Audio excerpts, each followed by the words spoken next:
Hello friends, आज हम पढ़ने वाले हैं हमारी फर्स्ट फ्लाइट बुक का chapter first, a letter to God. तो चलिए इसे हम स्टार्ट करते हैं। The house, the only one in the entire valley, set on the crest of a low hill. वह घर जो उस पूरी घाटी पर एकमात्र घर था जो हिल की ऊंचाई पर स्थित था। From this height one could see the river and the field of ripe corn dotted with the flowers that always promised a good harvest. और उतनी ऊंचाई पर वो घर स्थित था कि वहाँ से कोई भी जो नदियाँ हैं उनको देख सकता है, और जो खेत हैं, जो मक्के की खेती वाले जो खेत हैं जिसमें जो फूल हैं उन वो लगे हुए हैं, और जो फूल लगे हुए हैं वो प्रॉमिस कर रहे हैं अच्छी फसल, अच्छी पैदावार होने का। The only thing the earth needed was a downpour और एटलीस्ट अ शॉवर। और उस फसल को ज़रूरत थी तो वो एक बारिश की ज़रूरत थी। Through out the morning Lencho who knew his field intimately. और पूरे दिन सुबह से जो लेंचो है वो देखता रहता था। Who knew his field intimately, जो अपने खेत को पूरी तरह से जानता था। Had done nothing else but see the sky towards the north east. और वो बादलों को देखता रहा था, स्काई आसमान में बादलों की तरफ देखता रहता था कि बारिश हो जाए। तो जो लेंचो हैं वो इस कहानी का मेन कैरेक्टर है, तो इसे याद रखिएगा आप। Now we are really going to get some water women. तो जो लेंचो है वो अपनी वाइफ को कहता है कि अब हमें ज़रूर पानी मिलने वाला है, मतलब बारिश है उसकी संभावना है, वो लेंचो व्यक्त करता है। The women who was preparing supper replied yes God willing. जो वुमेन है वो भी रिप्लाई करती हैं कि हाँ, अगर भगवान ने चाहा तो बारिश ज़रूर होगी। और जो वुमेन है वो प्रिपेयरिंग सपर, मतलब सपर कहते हैं रात के खाने को, ठीक है, तो वो भोजन तैयार कर रही थी। The older boys were working in the field while the smaller ones were playing near the house until the woman called to them all। और जो बच्चे थे वो थोड़े खेत में खेल रहे थे, और जो छोटे बच्चे थे वो घर के पास ही खेल रहे थे। जब तक जो वुमेन है उसको उनको नहीं बुलाती तब तक वो वहीं खेल रहे थे। Come for dinner, it was during the meal that just as Lencho had predicted, big drops of rain began to fall। और जैसे ही जो वुमेन है उनको डिनर के लिए बुलाती हैं, और वो डिनर का समय ही था जैसा कि लेंचो ने प्रेडिक्ट किया था, जो बिग ड्रॉप्स ऑफ रेन मतलब बारिश की बूंदें वो गिरनी शुरू हो जाती हैं। In the north east huge mountains of clouds could be seen approaching. और नॉर्थ ईस्ट की तरफ से ह्यूज माउंटेन्स ऑफ क्लाउड्स मतलब बहुत बड़े बड़े बादल हैं वो आते हुए प्रतीत दिखाई दे रहे थे। The air was fresh and sweet. हवा जो फ्रेश है वो तरोताज़ा थी, हवा पूरी। The man went out for no other reason than to have the pleasure of feeling the rain on his body. और जो व्यक्ति हैं, जो लेंचो हैं, वो बाहर जाता है बिना किसी रीज़न के, मात्र जो रेन ड्रॉप्स हैं उनको फील करने के लिए, उनका आनंद लेने के लिए अपनी बॉडी पर। And when he return he exclaimed, these aren't raindrops falling from the sky, they are new coins. The big drops are 10 cent pieces and the little ones are 5। और जब वो वापस आता है उस बारिश का आनंद लेकर, तो वो कहता है कि ये जो गिर रहा है, ये जो गिर रही बूंदें हैं, ये बारिश की बूंदें नहीं हैं, ये कॉइन्स हैं, ये सिक्के हैं। और जो बड़ी ड्रॉप्स हैं, जो बड़ी बूंदें हैं, वो 10 सेंट पीसेस, जो ये सेंट है वो एक करेंसी है, तो 10 सेंट पीसेस के बराबर है। और जो छोटी बूंदें हैं वो 5 सेंट पीसेस के बराबर हैं। With a satisfied expression he regarded the field of ripe corn with its flower. और सेटिस्फाइड मतलब संतोषजनक एक्सप्रेशन के साथ वो देखता है कि the field of ripe corn with its flower draped in the curtain of rain. पूरी तरह वो कर्टेन मतलब पूरी तरह ढक जाता है, जैसे कपड़े में किसी वस्तु को ढकते हैं उसी तरह फ्लावर है राइप को, जो कॉर्नफ्लावर्स हैं वो पूरी तरह ढक जाते हैं। But suddenly a strong wind began to blow and along with the rain very large hail stones began to fall. और अचानक से बहुत तेज़ हवाएं वो चलनी शुरू हो जाती हैं, और उस हवा के साथ हेल स्टोन मतलब ओले हैं वो भी गिरने लगने लगते हैं।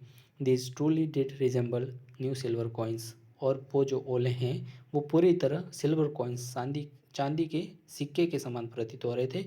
The boys exposing themselves to the rain ran out to collect the frozen pearls. और जो लड़के थे वो बाहर जाते हैं और कलेक्ट करने के लिए, उन ओलों को कलेक्ट करने के लिए वो बाहर जाते हैं। It's really getting bad now exclaimed the man. और जो लेंचो हैं वो कहता है कि अब ये जो हालात है वो और बदतर होते जा रहे हैं। I hope it's passes quickly. वो कहता है कि मैं उम्मीद करता हूँ कि जल्द ही ये जो हैं हालात वो सही हो जाएं। ये हेल स्टॉर्म है, जो तूफान है, ओले गिरने वो बंद हो जाएं। It did not pass quickly, लेकिन वो यह बात यहीं समाप्त नहीं होती। For an hour the hail rained on the house, the garden and the hill side, the cornfield on the whole valley. और लगभग 1 घंटे तक जो हेल स्टॉर्म है, जो हेल्स हैं वो गिरते रहते हैं, ओले गिरते रहते हैं गार्डन पर, हिल्स पूरी हिल पर, और जो कॉर्नफील्ड है उस पर, ऑन द होल वैली पूरी घाटी पर। The field was white as if covered with salt. और जो खेत हैं वो पूरी तरह वाइट हो जाता है जैसे नमक से उसे ढक लिया गया हो। Not a leaf remained on the trees. और ट्रीज पर जो पत्तियां हैं वो भी नहीं बचती हैं। The corn was totally destroyed. और पूरी तरह जो फसल है वो नष्ट हो जाती हैं। The flowers were gone from the plants. Plants के ऊपर जो फ्लावर्स थे वो भी पूरी तरह गिर जाते हैं। Lencho's soul was filled with sadness. और लेंचो का जो सोल है, लेंचो की जो आत्मा है वो पूरी तरह दुख से भर उठती हैं। When the storm had passed he stood in the middle of the field and said to his sons. और जब स्टॉर्म जो तूफान है वो रुक जाता है तो वो खेत के बीचों बीच खड़ा होकर अपने बेटों को कहता है, a plague of locust would have left more than this. Plague of locust मतलब जो टिड्डी दल होते हैं, मतलब अगर जो टिड्डी दल का आक्रमण होता है तो उससे क्या होता है, वो टिड्डी दल बहुत सारे एक साथ आते हैं तो लगभग पूरे खेत की जितनी भी वो पत्तियाँ वगैरह होते हैं पूरी फसल को वो नष्ट कर देते हैं। तो ये जो लेंचो है वो कहता है अपने बेटों को कि अगर टिड्डी दल का आक्रमण हो जाता तो भी कुछ ना कुछ खेत में ज़रूर बचता, लेकिन इस ओलों की वजह से, इस हेलस्टॉर्म की वजह से तो कुछ ही नहीं बचा है। The hail has left nothing this year we will have no corn. और इस तूफान की वजह से कुछ नहीं बचा है, इन ओलों की वजह से कुछ नहीं बचा है, इसलिए इस साल हमें जो कॉर्न है वो नहीं मिलने वाले। That night was a sorrowful one, all our work for nothing, there is no one who can help us, we will all go hungry this year. तो लेंचो कहता है वो रात उनके लिए बहुत दुख भरी थी। लेंचो कहता है कि हमारा जो पूरा काम है, पूरी मेहनत है वो पूरी तरह बर्बाद हो गई है, हमारी कोई मदद करने वाला नहीं है और इस साल हमें भूखा ही रहना पड़ेगा। But in the hearts of all who lived in the solitary house in the middle of the valley. और उस सॉलिटरी मतलब एकांत जो वैली पर जो घर था उसमें रहने वाले सभी जो लोग थे उनके दिलों में there was a single hope, एक आशा थी, हेल्प फ्रॉम गॉड। और वो आशा उम्मीद थी कि भगवान से हमें कुछ न कुछ मदद है वो मिल जाए, भगवान ही हमारी मदद करेंगे। Don't be so upset even though this seems like a total loss, remember no one dies of hunger. Thank you. Don't be so upset मतलब दुखी होने की ज़रूरत नहीं है, हमारे पास यहाँ कुछ नहीं बचा है, लेकिन फिर भी कोई भूख के कारण नहीं मरता है। That's what they say no one dies of hunger. इसीलिए कहते हैं कि कोई भी भूख के कारण नहीं मरता है। ऑल दो the night Lencho thought only of his one hope, the God help from God whose eyes as he had been instructed see everything। और वो कहता है कि एकमात्र उम्मीद है वो भगवान से है, जिनकी नज़रों से कोई नहीं बचता, मतलब उनकी नज़र है वो हर किसी पे रहती हैं। Even one what is in the what is deep in one's conscience. और उनकी नज़र है वो इस पर भी रहती है। कंसाइज मतलब an inner sense of right और रॉन्ग, मतलब हमारे अंतरात्मा में क्या है उस पर भी भगवान की नज़र रहती है। Lencho was an ox of a man. Lencho क्या है, एक ऑक्स ऑफ अ मैन मतलब एक बैल की तरह काम करने वाला व्यक्ति था। Working like an animal in the field, वो जानवर की तरह काम करता था, बहुत मेहनती इंसान था। But still he knew how to write, लेकिन फिर भी उसे पता था कि लिखना कैसे, लिखने का नॉलेज उसे था, मतलब वो पढ़ा लिखा था। The following Sunday at daybreak, he began to write a letter which he himself would carry to town and place in the mail। It was nothing less than a letter to God. और उसने following Sunday मतलब अगले Sunday उसने एक letter लिखा God को और खुद ही जाने का और उस पोस्ट ऑफिस के माध्यम से उसे भगवान को एक लेटर भेजने का उसने निर्णय लिया। God, he wrote, if you don't help me my family and I will go hungry this year. I need 100 pesos in order to sow my field again and to live until the crop comes because the hailstorm। और वो उस letter में लिखता है कि God, भगवान को वो पत्र लिखता है और उसमें वो लिखता है कि अगर आप मेरी मदद नहीं करते हैं तो मैं और मेरी जो पूरी फैमिली है वो पूरी तरह इस साल पूरी भूखे भूखे ही रहेंगे। मुझे 100 pesos की ज़रूरत है। पैसों से वो एक करेंसी है। In order to sow my field again, वापस मेरी फसल है वो उसको उगाने के लिए, और जब तक फसल नहीं उग जाती, तैयार नहीं हो जाती, तब तक हमारा जो गुजारा है वो करने के लिए हमें 100 पैसों की ज़रूरत है। He wrote to God on the envelope, put the letter inside and still troubled went to town. और वो परेशान था लेकिन फिर भी उसने लेटर लिखा और एनवलप जो लिफाफा था उसके ऊपर जो एड्रेस हैं वो उसने टू गॉड मतलब गॉड को पत्र लिखा, पुट द इनसाइड, और उसको अंदर रखे। वो परेशान था फिर भी वो टाउन की तरफ चला जाता है। At the post office he placed a stamp on the letter and dropped it into the mail box. और पोस्ट ऑफिस पर वो उस लेटर पर एक स्टैम्प लगाता है और उसे मेल बॉक्स में रखकर वो आगे मेल बॉक्स में रख देता है। One of the employees who was a postman and also helped eight the post office. और एक व्यक्ति जो उस पोस्ट ऑफिस में काम करता था, जो पोस्टमैन था और वो पोस्ट ऑफिस में मदद भी करता था, went to his boss laughing heartily and showed him the letter to God. और वो हंसता हुआ उस लेटर को देखता है कि भगवान को जो लेटर लिखा हुआ था उसे वो देखता है और वो उसके उस लेटर पर हंसता भी है और जाके पोस्ट मास्टर को वो लेटर दिखाता है। Never in his career as a postman had he known that address the post master a fat amiable fellow. और उसके जीवन काल में जो पोस्ट मास्टर ने और पोस्टमैन ने जो अपनी जॉब की थी उसमें ऐसा एड्रेस कभी नहीं देखा था। जो पोस्ट मास्टर था उसके बारे में इस पर बताया गया कि ये फैट मतलब एक मोटा व्यक्ति था, एमिएबल मतलब फ्रेंडली एंड प्रेजेंट मतलब एक मिलनसार व्यक्ति जो था, सरल स्वभाव का व्यक्ति था post master. Also broke out laughing, वो भी हंस पड़ता है। But almost immediately he turned serious and tapping the later on his desk commented what faith. और वो भी हंस पड़ता है लेकिन जल्द ही वो वापस सीरियस हो जाता है और लेटर को अपने डेस्क पर रखकर वो उस पर टिप्पणी करता है कि व्हाट फेथ मतलब क्या विश्वास है। I wish I had the faith of the man who wrote this letter. वो कहता है कि मैं शायद मेरे पास भी ऐसी जो होप है, ऐसा विश्वास होता जैस जितना उस लेटर लिखने वाले ने भगवान की पर विश्वास किया है। Starting up a correspondence with God, इतना आत्मविश्वास कि उसने भगवान से ही पत्र व्यवहार वो करने लगा है। So in order not to shake the writer's faith in God, तो जो पोस्ट मास्टर है, the post master came up with an idea. तो पोस्ट मास्टर वो है वो नहीं चाहता था कि जो लेंचो का जो विश्वास है भगवान पर वो टूट जाए। तो उसी क्रम में उसने एक आइडिया सोचा, आंसर द लेटर। और ये आइडिया था कि वो उस लेटर का आंसर है वो दे। But when he opened it he was evident that to answer it he needed something more than goodwill, ink and paper.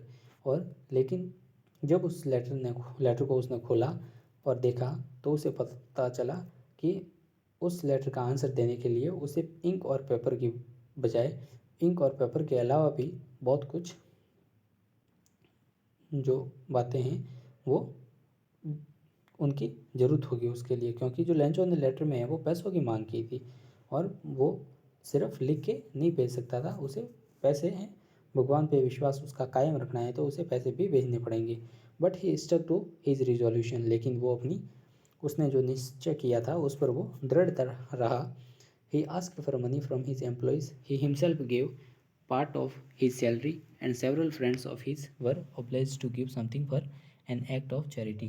और उसने अपनी सैलरी में से और अपने जो एम्प्लॉयज़ से पोस्ट ऑफिस में काम करने वाले उनसे और अपने फ्रेंड्स से कुछ पैसे सभी से थोड़े थोड़े करके उसने इकट्ठे किए। It was impossible for him to gather together 100 pesos, लेकिन उसके लिए ये असंभव था कि वो एक साथ 100 पैसों से वो इकट्ठे करे। So he was able to send the farmer only a little more than half, लेकिन फिर भी वो आधे से ज़्यादा पैसे हैं वो इकट्ठा कर लेता है और इतने ही वो जो लेंचो को भेजने में समर्थ था। He put the money in an envelope address to Lencho and with it a letter containing only a single word as a signature God, और उन पैसों को एक एनवलप में डाल देता है और लेंचो के एड्रेस पर उन्हें भेज देता है जिस पर लिखा हुआ था, और सिग्नेचर के नाम पे वो गॉड नाम लिख देता है। The following Sunday Lencho came a bit earlier than usual to ask if there was a letter to him, लेकिन जो अगले संडे है वो लेंचो है वो थोड़ा जल्दी आ जाता है यह पूछने के लिए कि क्या उसके लिए कोई लेटर आया है क्या। It was the postman himself who handed the letter to him while the postmaster experiencing the contentment of man who has performed a good deed looked on from his office, और postman वो उसे letter दे देता है और post master है वो उसे दूर से देखता है एक्सपीरियंसिंग द कंटेंटमेंट, और वो संतुष्टि को एक्सपीरियंस अनुभव करना चाहता था of a man who has performed a good deed, उस आदमी को देखकर वो संतोषजनक अनुभव है वो करना चाहता था, जो उसने अच्छा जो कार्य किया था उससे उसे महसूस होने वाला था। Lencho showed not the slightest surprise on seeing the money, लेकिन लेंचो है वो बिल्कुल भी सरप्राइज नहीं होता है सच वज हिज कॉन्फिडेंस, क्योंकि ये उसका विश्वास था कि भगवान जरूर उसे मदद करेंगे। But he became angry when he counted the money. God could not have made a mistake nor could he have denied Lencho what he had requested, और भगवान है वो जब पैसे निकाल कर काउंट करता है तब वो थोड़ा भगवान पर एंग्री हो जाता है, गुस्सा हो जाता है। वो कहता है कि भगवान ऐसी मिस्टेक है वो कभी नहीं कर सकते, और जो भगवान ने वो पैसे उसे 100 पैसों की ज़रूरत थी लेकिन उसे आधे से ज़्यादा ही मिले थे, इसलिए वो एंग्री हो गया था। Immediately Lencho went up to the window to ask for paper and ink on the public writing table. He started to write with much wrinkling of his brow caused by the effort he had to make to express his ideas, और वो तुरंत ही उस वहाँ जाके ink और paper और pen मांगता है और पब्लिक राइटिंग टेबल पे जाके लिखना शुरू कर देता है, और लिखते वक्त अपनी आइडिया को एक्सप्रेस करने के लिए उसके चेहरे पर जो रिंकल्स मतलब जो झुर्रियाँ हैं वो जैसे अपने भुहें को हम ओपन करते हैं, जैसे किसी बात को जोर लगा के हमें कोई सोचना होता है तो जिस तरह हम एक्सप्रेशन जो हमारे होते हैं उसी तरह लेंचो के एक्सप्रेशन थे। When he finished he went to the window to buy a stamp which he licked and then fix to the envelope with blow of fist, और वो लेटर को लिखकर उसकी स्टाम्प लेता है और स्टैम्प को अपने हाथ से उसको दबा के चिपका देता है। The moment the letter fell into the mail box the post master went to open it, और जैसे ही लेटर उसमें गिरता है पोस्ट मास्टर जाके उसे खोलता है। It said God of the money that I asked for only 70 पैसों रीच्ड मी। वो पढ़ता है कि लेंचो ने लिखा है कि गॉड भगवान आपने of the money that I asked जितने पैसों की मैंने मांग रखी थी ओनली 70 पैसों, लेकिन मुझे उसे सिर्फ 70 पैसों ही मिले थे, उतने ही मेरे पास पहुँचे हैं। सेंड मी द रेस्ट, और बाकी जो पैसे हैं वो भी मुझे भेजिए। Since I need it very much, क्योंकि मुझे इन पैसों की सख्त ज़रूरत है। But don't send it to me through the mail because the post office employees are bunch of crooks Lencho. और वो कहता है अब की बार वो लेटर में ये भी लिखता है कि अब की बार जब भी भेजो तो मेल के थ्रू पोस्ट के थ्रू आप मुझे ये मत भेजना, क्योंकि जो पोस्ट ऑफिस के जो एम्प्लॉय हैं वो बंच ऑफ क्रूक्स मतलब बदमाशों का झुंड है। तो लेंचो हैं जो पोस्ट मास्टर हैं जो पोस्ट ऑफिस के एम्प्लॉयज़ हैं वही उसकी मदद करते हैं, लेकिन जो लेंचो हैं वो उन्हीं पर वापस आरोप है वो लगा देता है, उन्हें बंच ऑफ क्रूक्स कहता है और अपना नाम लिख देता है लास्ट में लेंचो। तो थैंक यू। ये अपना जो फर्स्ट लेसन है ए लेटर टू गॉड वो समाप्त होता है।